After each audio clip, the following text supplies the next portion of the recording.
Nagpangabuyog sa sarili mo. Dagdagan niyo pa ako na makabuhay ako. I will use my life. I will offer my life to you. Ang mutong resulta. Nagabi. Kaya nagpangagad siya. Kaya sa niya, Pastor, nagpangagad siya Chinas o sa Patos. Kaya may baliban mas na naman natin kaya wala sa Patos kung ginawin ko. So, that was the turning point. Kung kaya sa akin na, kita ang hindi sa akin kabuhay. But the Lord will have a way of dealing with us so that we will surrender to Him. How gracious is the Lord in touching our lives, that we will consider that in this mission, the Lord is the authority. As I said, He reminds us, all power, ano ba power? In heaven and in earth is given to me. Go! May question na. Can we question the Lord? But sometimes, even in our growth and in our practice in Christian life, there is an authority issue. Naobserbahan ninyo, kung mag-grow kita, pareho sa, naobserbahan ko sa Laguna, nagtanong ako sa tanong. Ang first 5 days sa tanong, kabigkadasig sa katumo ang mga dako maglusok. Kada adlaw kita mo ang diferensya na ito sila. But there is a time na those antin ang growth. Wala ka nagdagdag ng dami. Ako mag-uusap ko na, tinaglang ito mag-uusap. Ako na. Kung may slanted growth. Pareho man sa atong Christian life, and even in our work with the Lord, there will be a time that the Lord will send frustrations and difficulty and problem, so that we will not become so proud and be dependent upon ourselves, thinking that it is us. Ako nagpagano sa church. Ako nagpagano sa in the frustration and difficulty, the Lord is telling us, it's me, the authority. Give it to me. Depend on me. I am the authority.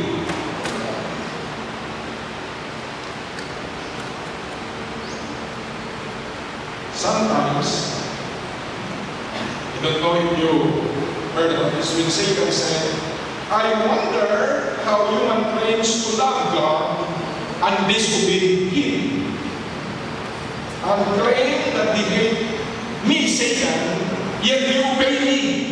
Who is the authority in your life? This is the authority issue.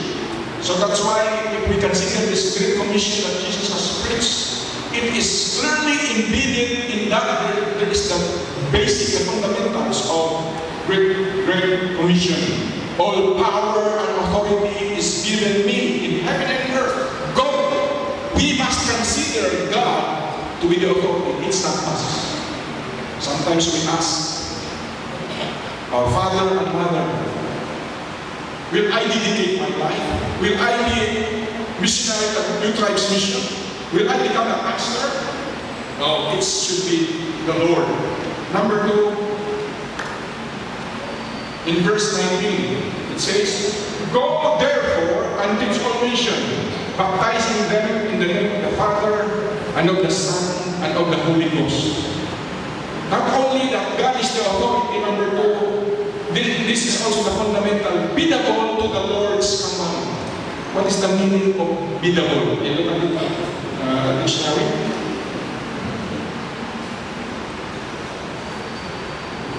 Willing to do whatever someone tells you to do, following directions or obeying the command. So, number 1, God is the authority. Number 2, we should obey the Lord. Go! But you know what? How do we measure obedience? May nakakaroon ng workers. For example, if you are working, for example, you are in a church. Na-remember mo ang atong assistant ng may agad ang pastor sa halin. Monday morning, I would give them a study so that they will be equipped. Later on, somebody told me in the power, said, Pastor, if we could send one deaf leader, we will give them 1,000 salary. So I asked both of them, sino mong lahat sa kinabawal, mas gusto nila 8,000. Sila yung hindi nila, ang sweetheart ko ang sila yung hindi nila na yung family ko ang Sa kinabawang kung dito ka, ang death dito, mga 10 to 12 lang, ito kasuko. How will you obey the Lord? Sometimes we miss your obedience by seeing how effective we are in the church. Kaya hindi mo kung nakita ang result, kaya kagwapos ang resulta, the Lord is calling me here. But no, the Lord will call us. But those evidences of success in your work may not be the reason why the Lord is telling you are obeying or you are in obedience to the Lord's command. And so here we will notice what should be the base of obedience. It is not how effective we are in the work. Gusto mo, effective ako sa effective. But because the Lord calls me to minister among the deaf, I have to obey. Do you know what? When I went to respond to the challenge of Miss Gorian, di-invite ko sa mga speakers sa Mr. Conference namin sa family. So sabi ni Miss Gorian sa akin, where are the men? Because siyempre babae siya, ang nag-respond kasi sa mga babae na, but there are also men na di-train niya after being trained with the sign language teacher, maglakaw at kanto sila sa Amerika. Kung marunong ka mag-sign language, mabili ka sa Amerika. So nagulat ang mga trained soldiers. So sabi ko sa akin, Jocelyn, where are the men sa church so sabi ko kay Jocelyn, sabi ko sa asawa ko, what are we doing here in this small barrio where this is highly evangelized? We have 3 churches of different denominations, and the gospel has climbed the mountains. We might as well ask the Lord to lead us to go to the deaf ministry. You know what happens? Are we obeying the Lord because of the result in the present work? Sinisi sa gigalang sila, galang sa masakat na kami sa bukid. Kabalo ko mo, naghabok ang mata ni Mrs. ang bibig. Kaya hindi siya gusto. Kasi I have a gift in music. How will I appreciate this? Hindi basta makarinig. Totoo? Gusto niya, Lord, I will be willing to serve you here in the city. Here in Bible school. Okay, namin pa muna mga study before sa music. Nagdaog daw sila, kanila daw. Nagdaog sila rin sa iyo. So, si Mrs. Nagtalimata siya sa pwede ko pamilya sa iyo, kaya nag-auna ko gano'n sa bukid. Bihibig na isa sa mga kabuto sa school. Pamalo mo naman ako. May dagdag pa ang mga relatives, ang mga utol niya, mga parindir ang muslim. Manakap ka mo dito sa bukid? Sa mga anak ka mo! Ano yung baraga? Magkapak na.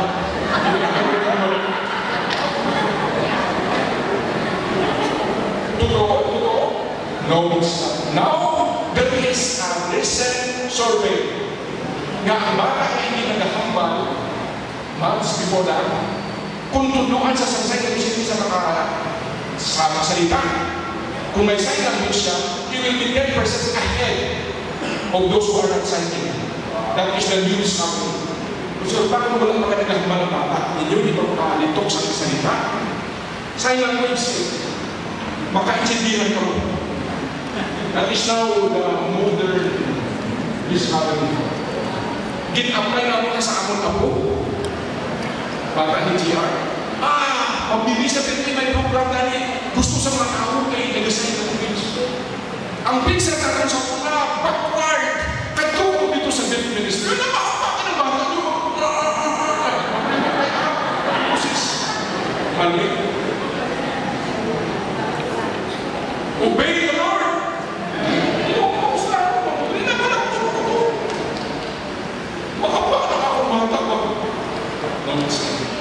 Na-discovery ko na mas nindot pa kung may mga problema mo sa bata kung hindi mo salita.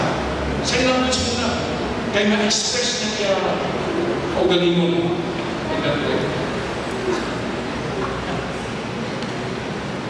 So, obedience is not to question why. But obedience is because the Lord wants you to go there. Sabi na kanya, be down there! Be down there! Kung maglakit ka, wala ka provision. Kabalo ko si Jonah. Sige, Jonah, go to Nineveh. Para kasi Jonah, opposite. Diametrical opposite.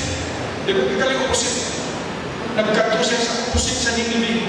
But there, he found the provision. Hindi na siya. It's the Lord's will. That is rationalizing God's will. Pagsaka niya sa bako, sitingin siya, kinumot sa puso niya. May bulsa sa pamabla. Ilantak na kagad sa verse, may mira siya. It's the Lord's will. No, it's not.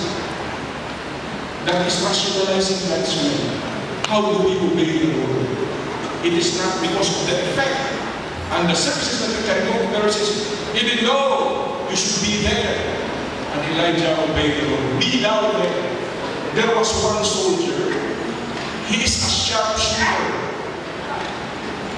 So the commander, the captain, told him, I want you to shoot that house, destroy it, because the enemy has hoarded the bombs, ammunitions in that house. Kaya kalayutin, tira-tira sa sundalo, kusinin ang iba. Una niya, nabis, handa na siya, nabis. Ikaduha, ikatatlo, tirada niya, nag-ibo. Pagkaibo, nasunog. Pagbalikin sa kapatid sa sundalo, nagtulog luwa sa sundalo. She said, why did you cry? Saan mo lang maigo? Wala ka mag-ibig. Karoon na naigo mo, nag-ibig ka. Sir, that's my house. That's what it is.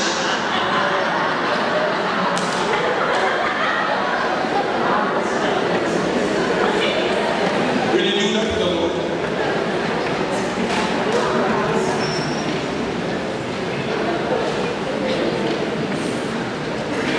Palugong si Jesus. Kaya nag-ibig siya kasama dito sa bukid. Sa muli, there was not a time we have to go out. We have to apply what we have learned. And the Lord seems to lead us to Davao City. Siyang ganun ko na si Jesus. Hindi naman siya. Kaya kabalo ko ang nataro. Nasakuan niya na ang music ganit mabakal sa death. Kung magkanda ang death, kailangan sa nag-present kami sa mga schools. May mga schools kami nabisita sa akin. That is social information about the deaf ministry and deafness. Kung kailangan pa pala, may agilidad ka sa news na matutukan mo ang apakasang sign ng singing. Nag-ibig ka sana! Nag-ibig ka na!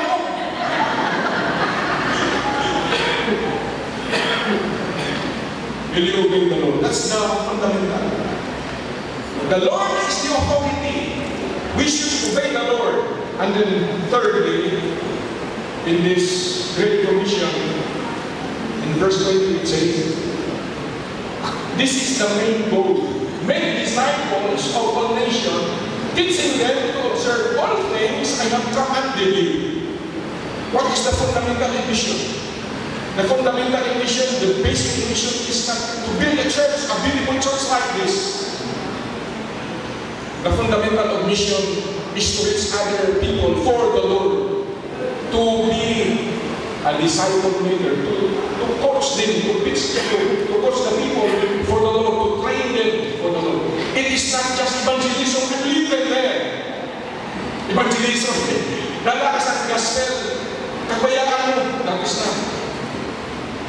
The main goal of this great commission is to make disciples for the Lord. Wala ka mong problema sa 13th century. Ang mga churches na nilibang-lihain. Kami mga churches may mga changes. May mga churches na mag-meeting sila. Ano yung mga? We are not able to reach our youth. They love the Word. They are enjoying what's happening in the Word. How can we have them in the church? So mag-isip sila. Ano yung mga? Kailangan may drums. Wala. Nagalibang niyaya ang mga pastor, ang demons. Ano demon na? May narinig ako mga pastor sa Davao. Sila niya, pastor, amo niyo, makadto ako sa mga pastor na isa-isa katuan ko. Kapag magutumbos ka, pastor, siguro po may mga 20 messages ka nilang sa imo na experience na ng buha ko. ihatag mo sa ako, i-gather me. Nagpastor ako ng sa church. Sigurado mo nagwapong si Bahanda. No, that is not. That is manipulation. All we have to do is to depend upon the Word of God and the Holy Spirit. Hindi na ka manipulate. Ang result, hindi mo. Mag-qualify na ni isa-isa. Tinulungan ko siya. It's open in our Bible in the book of Isaiah. Chapter 6. Look at it. Ba't ba ako message? Ako yung nag-prepare ako sa mga kapag-inis niya. Speaker ka daw sa pananata. Kapag daw kami sa akin yung panahon mo. Sabihin siya, may posibility ay lang na magpariyo ang text. Pili, pero lain-lain. Kasi lain-lain ang nationality. Kaya lain ang upbringing. But the point is this, we have to depend upon the Word and the Holy Spirit, not on the manipulation. Hindi na mapapagawa ko si Bahan. Kung effective na ang membro mo, hindi na ako si Bahan. Hindi mo na ako si Bahan. Hindi mo na ako, how do we program the church para madala natin? Kasi sa mga tigulang, na ano man ang nasong praises na kadugay, ang kakainis ko, masakit. Kaya ako sa akin, mas si Bahan. And there was also tawag nila, tuneless preaching. What's that?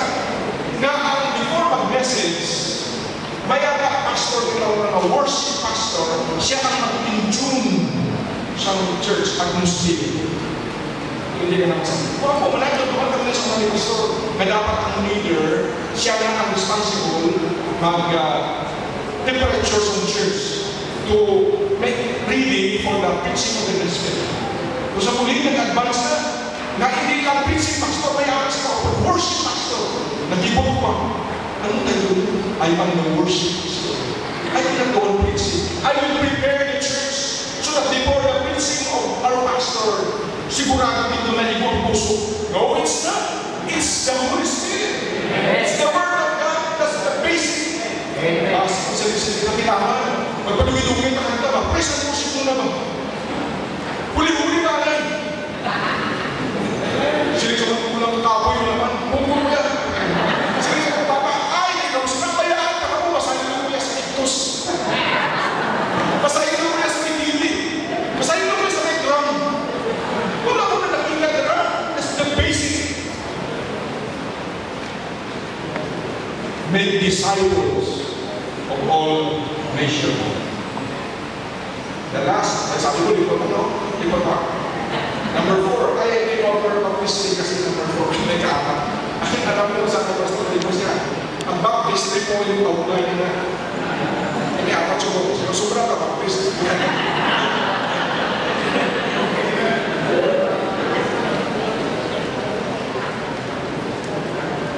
Number 4, divine partnership. O, ABC. A, authority. B, be devoted to the Lord's command. 3, coach the people for divine partnership. Fully trusted. Will you trust the Lord?